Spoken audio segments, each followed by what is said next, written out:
38-year-old Peter Cranston, living in Los Angeles, California, with his wife Helen and 2-year-old daughter Megan, had recently moved to Los Angeles and had been college sweethearts, and Megan and Peter had been living in Sacramento for pretty much their entire lives. And soon after college, they got married and moved in with each other and had their beautiful baby girl, Megan. And then somewhere down the line, they said, heck it, let's go someplace new. And since they both liked and really enjoyed the warm weather, they decided to move out down south to LA, City of Angels.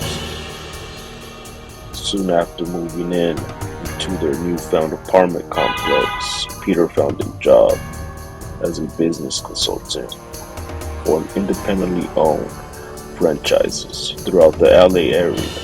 And Peter was making an adequate amount of money that he and his wife, Hellen, along the way, agreed that she would stay with little Megan until they found a caregiver for Megan so Hellen could start working again. One day, one of Peter's good friends from work called him to invite him and his family over to deals, food, and music. They both had been busy working and raising their baby girl.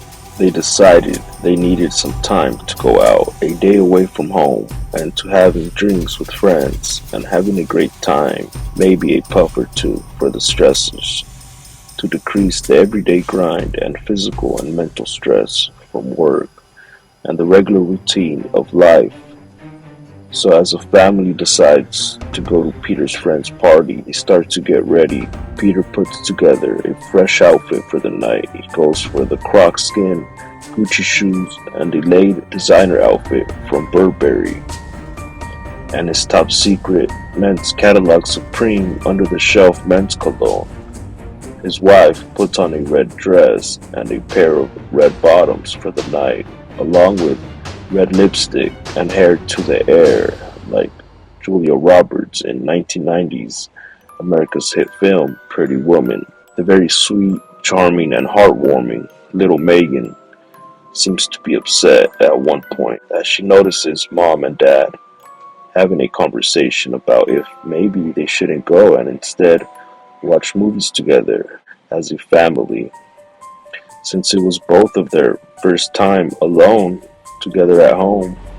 And little Megan is listening from her room, and she runs to her dad Peter. And little Megan is listening from her room, and she runs to her dad Peter and begins crying and says, No, don't go, Daddy. Please, can we stay home? and Peter is wondering why out of nowhere Megan is acting this way. And Helen walks in, and Peter tells her, Megan is telling me for us to stay home, and she's sad about it, very adamant about it.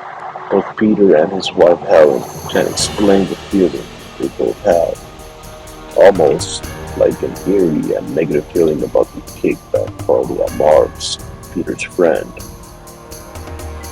Both parents come to a conclusion and ultimately decide to not attend the party and decide to stay home and order pizza, barbecue, and beers, and watch scary movies.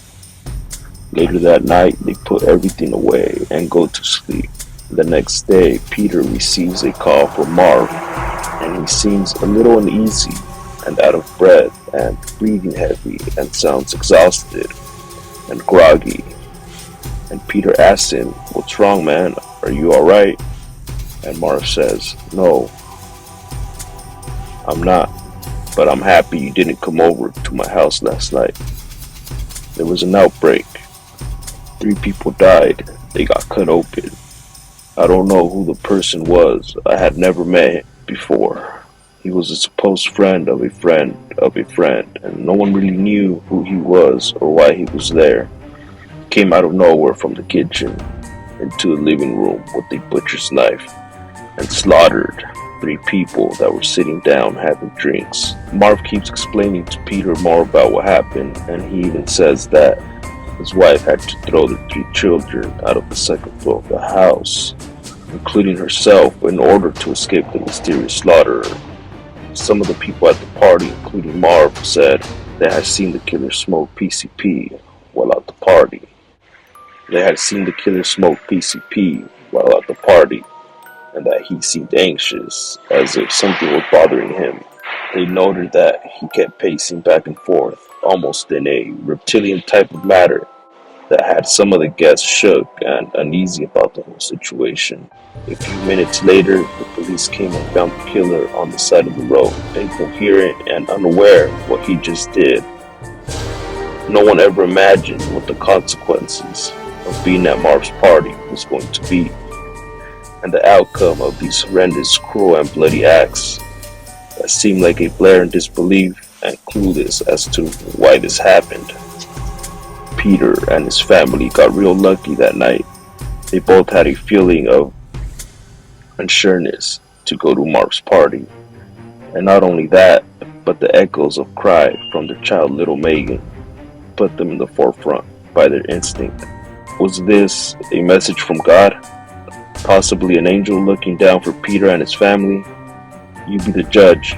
That's the end of this story, folks. Thank you for watching. Please subscribe, like, share, and turn on all notifications for more stories. I hope you enjoyed it.